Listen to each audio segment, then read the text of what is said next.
Hello everyone, welcome to my channel. Please subscribe and hit the bell icon. Joan Vassos' unforgettable moment with seniors in assisted living. Joan Vassos and some of her Golden Bachelorette suitors went to prom on the latest episode of the popular TV show. The event was a huge hit, so Joan decided to throw another prom. But this time, she celebrated with seniors living in an assisted living facility. Stay on this page for all the details. Theresa Nist gives former Golden Bachelor rival advice. Theresa Nist's love with Jerry Turner didn't last long, but she had some advice for Joan Vassos. Both ladies were contestants on the first Golden Bachelor season. Joan left after a few episodes to deal with a family matter. Theresa went on to get engaged, marry and divorce Jerry Turner in less than a year. Theresa spoke to the New York Post about Joan's season. She said that the network made the right choice. Theresa shared this advice with Joan. So what we talked about was that she was going to give every single man her undivided attention so that she would really see if there was a connection. That's what we talked about. The Golden Bachelor alum added that Joan takes the role very seriously. What an incredible spot to be in, and she realizes it. She knows what an opportunity this is, and she knows she represents women everywhere.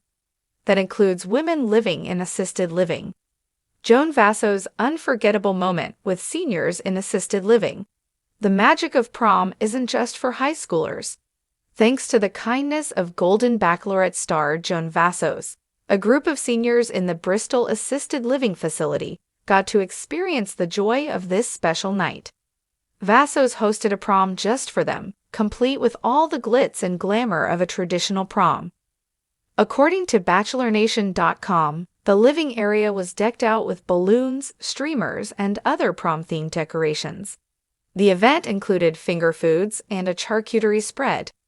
There was also a prom court to name the facility's prom king and queen. The prom king revealed that he never went to his high school prom. One senior resident couldn't stop gushing over Joan Vassos. So friendly, so warm, so nice. I can see why you picked her. Another praised the event. I didn't expect this. The food is good, and the costumes are lovely, they said. Joan Vassos had spent the better part of her adult life working as an advocate for seniors. She'd been drawn to them in ways she couldn't quite explain, perhaps because they carried with them the richness of time, the accumulated wisdom of decades, and stories woven with threads of history. She often volunteered at the nearby assisted living facility, where her days were filled with conversations, laughter, and the occasional tears of the residents who called the place home. But today was different. Today would be a day Joan would never forget. The sun hung low in the late afternoon sky, casting a warm golden hue across the quiet gardens outside the facility. Inside, the air was filled with the soft hum of a piano playing from the common room, and the gentle rustle of pages turning as a few residents read in their chairs. The place always felt like a sanctuary, where time moved at its own pace and the world outside seemed far away. Joan walked down the familiar hallway, passing the rooms of residents she had come to know so well over the years. There was Margaret, who still clung to memories of her days as a Broadway singer, her voice now a soft whisper of what it once was. And George, a retired fireman whose quick wit and hearty laugh could brighten even the dullest of days. Each resident was a story in progress, a life still being written, even in its final chapters. As she reached the common room, Joan paused. Today wasn't just another visit.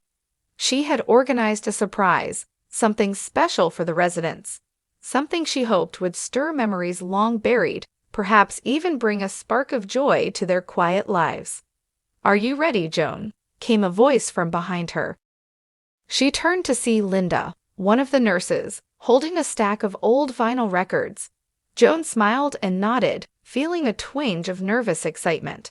Together, they entered the room where a small group of residents had gathered, some in wheelchairs, others seated on cushioned chairs that had been arranged in a semicircle around the old record player Joan had brought from her own attic. "Good afternoon, everyone." Joan greeted them with her usual warmth. "I've got a special treat for you today. We're going to take a trip down memory lane with some music I think you'll remember." There was a collective murmur of curiosity from the residents. Joan motioned to Linda, who began setting up the record player. "Now, I know it's been a while since some of you might have heard these," Joan continued, "but I think you'll be surprised at how much you remember." With that, she placed the needle on the first record, and the room was instantly filled with the crackling sound of an old jazz standard. It was Duke Ellington's "It Don't Mean a Thing If It Ain't Got That Swing." The sound filled the air, warm and nostalgic, as though the very walls of the room were absorbing the history in the music. Joan watched the faces of the residents, looking for signs of recognition. At first, there was nothing, just the usual soft smiles and nods of politeness. But then, something magical happened. Margaret, who had been sitting quietly in the corner, suddenly began tapping her fingers on the arm of her chair in time with the music. Her eyes lit up, a spark of memory igniting within her. Joan's heart skipped a beat as she watched the transformation unfold. Margaret, who hadn't sung a note in years, opened her mouth and began to softly hum along with the melody. It was a small sound at first, barely audible over the music, but as the song continued, Margaret's voice grew stronger, more confident. She knew the words, she remembered. And then, as if the years had melted away, Margaret began to sing. Her voice, though weathered with age, was still filled with the same emotion and depth that had once made her a star. The other residents sat in stunned silence, watching as Margaret closed her eyes and lost herself in the music. Joan could hardly believe what she was seeing.